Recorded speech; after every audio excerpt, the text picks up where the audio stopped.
Hello friends, Kautilya की बात कर रहे हैं जिसमें हमने कौटिल्य का सामान्य परिचय देखा कि उन्हें भारत का मैकियावेली क्यों कहा जाता है, चाणक्य और विष्णुगुप्त क्यों कहा जाता है।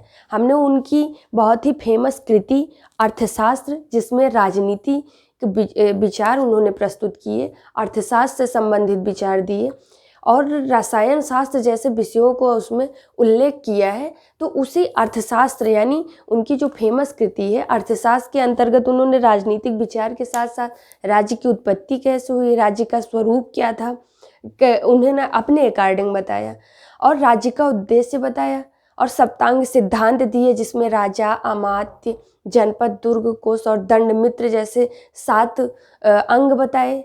और फिर वैदेशिक संबंध के बारे में भी उन्होंने अर्थशास्त्र में बताया, गुप्तचर व्यवस्था कैसी होनी चाहिए एक राज्य की, उसका भी विश्लेषण किया।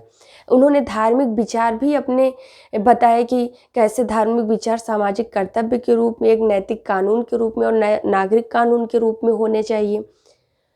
तो इस वीडियो में हम अर्थशास्त्र के राजनीतिक विचार के बारे में जानेंगे, यानी उनका राज्य की उत्पत्ति के संबंध में और उसके स्वरूप के रूप में क्या विचार था और राज्य का उद्देश्य उन्होंने क्या बताया। क्योंकि कौटिल्य का अर्थशास्त्र मूलतः राजनीतिक ग्रंथ है, इसमें समस्त राजनीतिक विचारों को समाहित किया गया है। राजनीतिक विचार की बात करें तो उन्होंने राज्य की उत्पत्ति के संबंध में कौटिल्य ने सामाजिक समझौते का सिद्धांत स्वीकार किया है। इन्होंने स्पष्ट किया कि राज्य से पूर्व समाज में मत्स्य न्याय की स्थिति थी। मत्स्य न्याय यानी इस व्यवस्था से तंग होकर लोग ने मन को अपना राजा स्वीकार किया।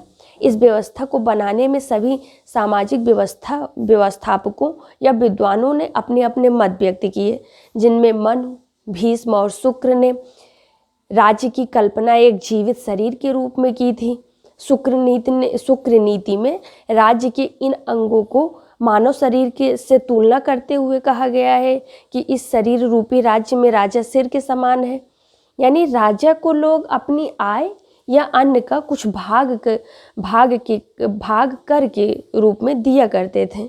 जो उनका अन्न हो या फिर आय हो, जो भी उनको उपजाते थे वो कर के रूप में राजा को दिया करते थे और इस कर के बदले राजा उनकी सुरक्षा की समुचित व्यवस्था करता था और इस प्रकार राज्य की उत्पत्ति एक सामाजिक समझौते की सिद्धांत थी।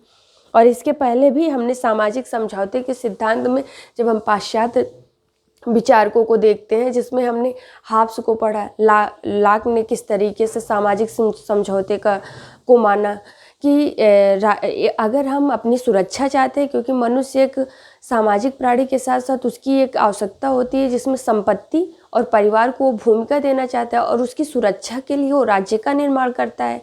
इसके लिए हम रूसों को भी देखते हैं कि सोशल कॉन्ट्रैक्ट में कैसे उन्होंने सामाजिक राज्य की उत्पत्ति सामाजिक समझौते के अनुसार माना।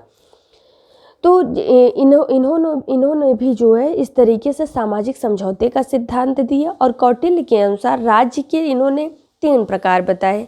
इन्होंने कहा कि राज्य के 3 प्रकार हैं, द्वय राज्य, वय राज्य एवं संघ राज्य।